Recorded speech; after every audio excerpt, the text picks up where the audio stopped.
We've all been doing it tough with COVID-19, and small business in particular has been affected when you consider the opening, the closing, the opening, and all the restrictions that have been placed on small business in order to be able to function. They have been hit hard, and of course Shellharbour City Council is really pleased to partner with the Illawarra Business Chamber to run webinars that will give advice to small businesses who are looking to start again, so that they can understand what's required of them and how they can make that happen. And this week, Gary Pinch from Accounting Professionals will be sharing his tips with you on how to make this work.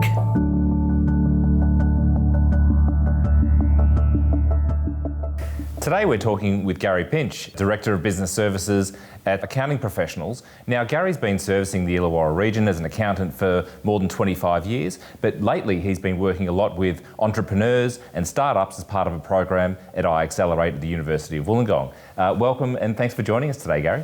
Thanks, Adam. Now, Gary, business groups like mine really called loudly for the government to taper and better target JobKeeper in order to go past, of course, the end of September, where we were seeing an economic cliff emerging. Now, can you tell us what the implications of the recent decision to extend JobKeeper are and what you're advising clients? Yeah, certainly, Adam. It's beneficial that JobKeeper is continuing. Our experience so far, and certainly the government's numbers, are that 6 out of 10 businesses won't continue on JobKeeper beyond the 28th of September, and then further 1 out of 10 won't qualify from January onwards.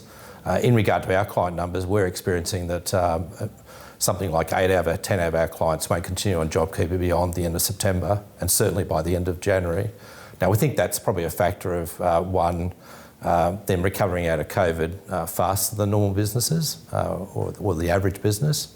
And that's a combination of one of adopting strategies that allowed them to limit the impact of JobKeeper or that limited the impact of COVID and the close down that occurred to businesses at the time. And then secondly, adopting strategies that allowed them to pace the recovery out of COVID and the impacts on their business accordingly.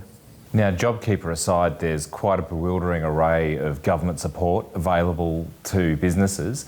Can you point us towards some of the ones that you think will particularly help businesses in the Illawarra? Certainly JobKeeper is probably the predominant measure that we're assisting businesses to overcome the impacts of being closed down for a period of time, and the cash flow boost, which are both federal government programs through the Taxation Office.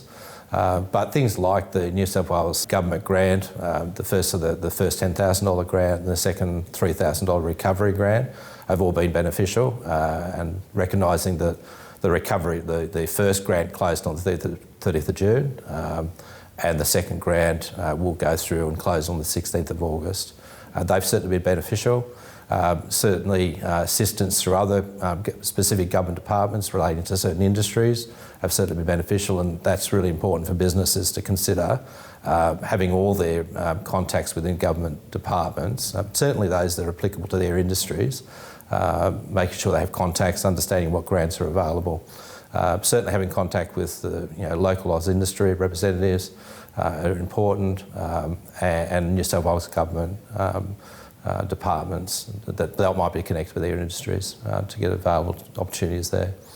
JobKeeper's really helped support businesses with the costs of maintaining a workforce and has kept employees in touch with their employees, which has been fantastic to see. But there's a range of other costs that are fixed that obviously businesses need support with. They may include rates and loan repayments. What do you advise clients in terms of managing those fixed costs? One of our strategies with a lot of clients is to sort of building that cash war chest up on the basis that the economic impacts of COVID could actually go for an extended period of time, and maintaining a solid cash flow during that time is really quite critical. As a consequence, that we've been recommending to clients to approach their bank to maybe get a loan holiday for a period of time. The banks have been more than pleased to extend that loan holiday, generally for about 6 months, and more recently the SME Loan Guarantee Scheme, which provided extended financing for certain businesses that qualify.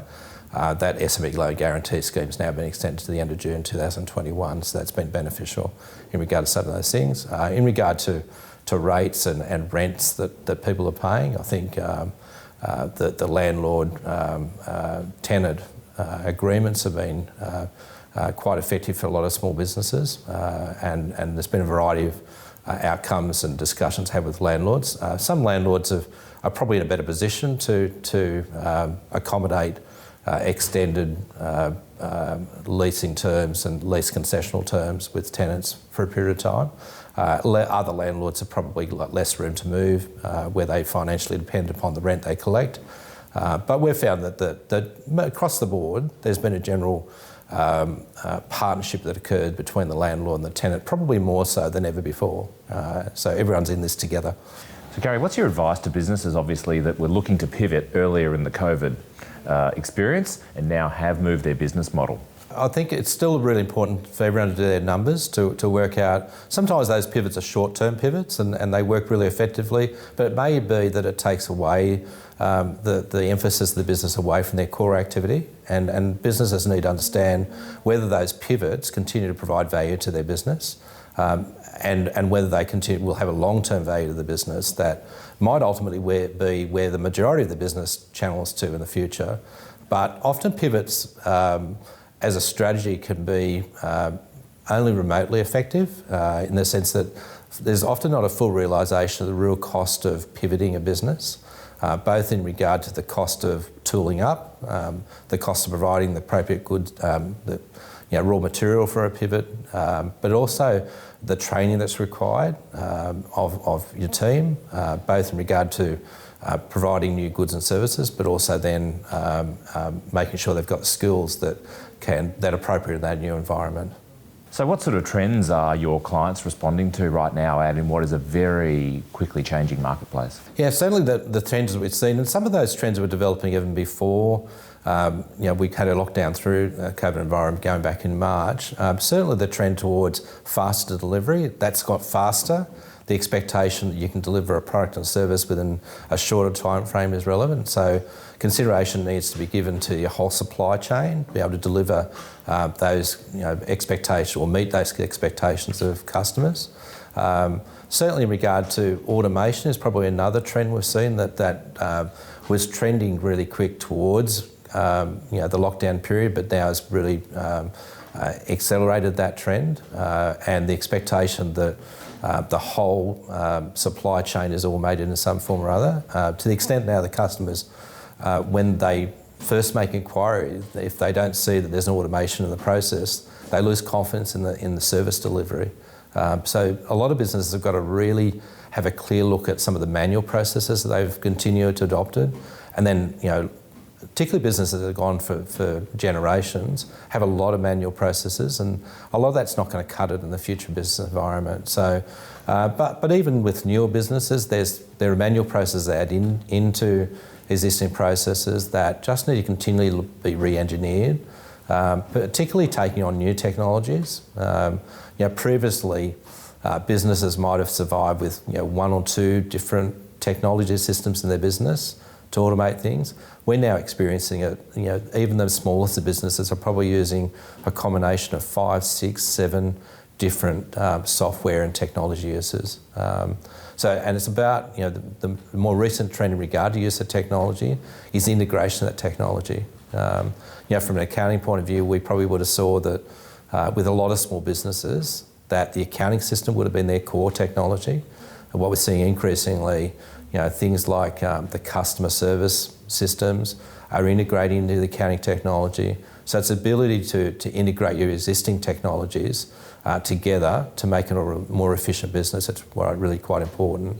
And that's becoming more and more important in the way that you can deliver services to customers. And that comes back to the customer service expectations. Gary, thanks for making the time for being with us today. Thanks, Adam. Thank you for your time, and enjoyed it. I'd like to thank Shellharbour City Council for sponsoring today's webinar. Thanks also to Relativity, our content partner, and please get in touch with us at the Illawarra Business Chamber if we can ever be of support or assistance.